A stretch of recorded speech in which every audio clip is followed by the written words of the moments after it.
Hi, I'm Dina and welcome to our channel. In this video, I would like to share with you the way we study Spanish in our homeschool, and I hope it will help and encourage your family to study Spanish or any foreign language in your homeschool. We know that there are a lot of curriculums out there, there are a lot of foreign language curriculums, and they can get pricey. And that is why we don't really want to buy something that we're not sure will work for us, or we will actually start talking in Spanish or any other foreign language. And like many of you, I looked at different curriculums to help us study Spanish as a foreign language. We even tried live video tutoring at one point, and I think it's a great idea and a great concept, but it didn't work well for our girls. I think they were too young when we did that, and they would get restless and they don't really want to sit there in front of the computer for 25 minutes. So I did not see any benefit and I did not see any progress in our girls. But again, that's because they were young. If that program was for adults, I think it would work real well for adults to start actually speaking Spanish. I think it's important to finally choose one curriculum, even if it's not perfect, and really, is there a perfect curriculum out there? To find one curriculum and stick with that curriculum and actually start implementing those lessons and those ideas that the curriculum is offering. And that's what I decided to do. I decided to choose 2 books and stay with these books lesson by lesson all the way to the end, and not turn to any other curriculum or any other book, because if I keep looking for a perfect curriculum, we are never going to start learning Spanish. We have Spanish lessons every day we do school, and since we school year-round, we don't school 5 days a week. We have school most of the time 4 days a week, and that works well for us. Sometimes we do school 3 days a week, depending on our schedule and circumstances. The first book that I would like to share with you is called Speaking Spanish with Miss Mason and Francois. Now, some people don't like this book because they think that the phrases in this book aren't really relevant to our everyday life. But I personally like this book because this book has the exact phrases that we need to say, that we need to learn and memorize. And so I don't need to come up with my own phrases or make up my own stories. So we're on page 10 of this book. And whenever we come to a new lesson or to a new page, this is how we do our lessons. I will say the phrases in English and my daughters would repeat after me. And then when we know these phrases in English pretty well, then we move to the phrases in Spanish. And I would do the same thing. I would say a phrase in Spanish, and then my daughters would repeat after me. And I would also do the moves while I say the phrases. Veo a mi abuela. Veo a mi abuela. Corro hacia a mi abuela. Corro hacia a mi abuela. Digo hola abuela. Digo hola abuela. Abrazo a mi abuela. Abrazo a mi abuela. Then, after a few days of doing that, my girls take turns saying the phrase first, and then we repeat after them. Veo a mi abuela. Veo a mi abuela. Corro hacia mi abuela. Corro hacia mi abuela. Digo hola abuela. Digo hola abuela. Abrazo a mi abuela. Abrazo a mi abuela. And then when I know that we've mastered these phrases in Spanish well, then we simply say all these phrases together.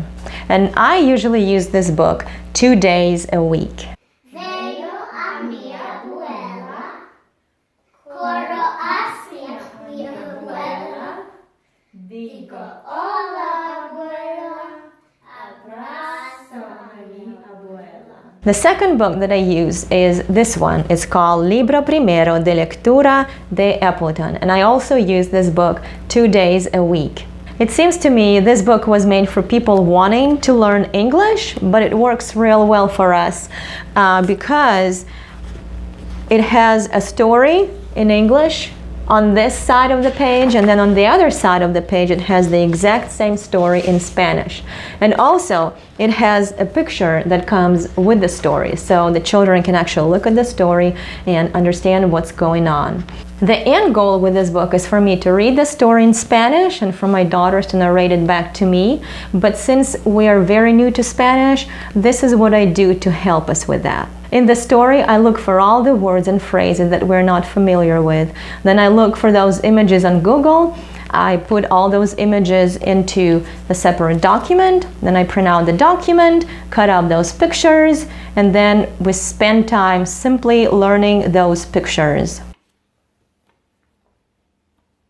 Huevos. Los huevos. Muy bien. Ayana, tu turno. La gallina. La gallina. Muy bien. Katie, tu turno. 10. 10. No. Dije. No. And when I see that my daughters have sufficiently learned the words and phrases, then I will read the story to them only once, and then they would narrate it back to me. In the past, it worked real well. Esta es mi gallina favorita. Ella es una gallina negra. Y ella puede un nido. Y ella dejó el nido y ahora el rato en él.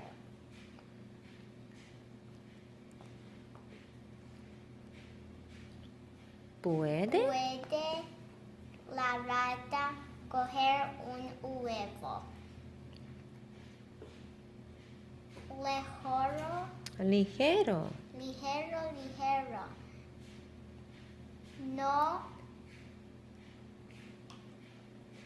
No dejes una rata coger un huevo. Muy bien, Katie. High She five. has braces.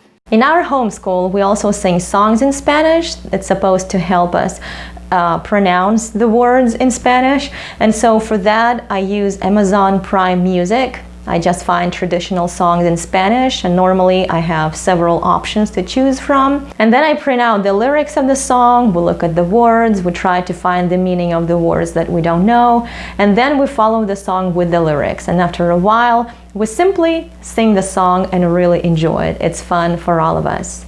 And we usually do songs 3 days a week of our homeschool. We also like to learn poems in Spanish in our homeschool. And this is the book I use for that. This book is very nice because it has several short and very sweet poems. On one side is a poem in Spanish, on the other side is a poem in English. That way we know what the poem talks about. But again, if there are specific words or phrases that we simply don't understand, we look them up and then we know what the poem talks about. I normally would read the same poem 3 days a week, and by the end of the second week, my girls can recite that poem in Spanish. But sometimes I would read that poem even more often than 3 days, simply because the poems are beautiful and fun. Topito, colorito, ¿dónde vas tú tan bonito? Voy al campo en la era, a la escuela verdadera. Hey. And I would like to mention that we take as much time as we need for all these activities. For example, it might take us 2 weeks to memorize a poem or recite a poem, or it might take us 3 weeks to learn all the phrases and words in order for us to be able to narrate that story. And like I mentioned in the beginning of this video, it's important to simply choose the curriculum or simply use the curriculum that you already have at your home and start doing the lessons, lesson by lesson, consistently. I hope this video was helpful to you and encouraged you in your endeavor to study Spanish in your homeschool. If you have any questions or if you would like to know more about the way we homeschool or study Spanish, please leave your questions in the comments. And if you enjoyed this video, we would really appreciate it if you could like it and subscribe to our channel. That's how other viewers will be able to find this video. Thank you so much for watching, and happy homeschooling!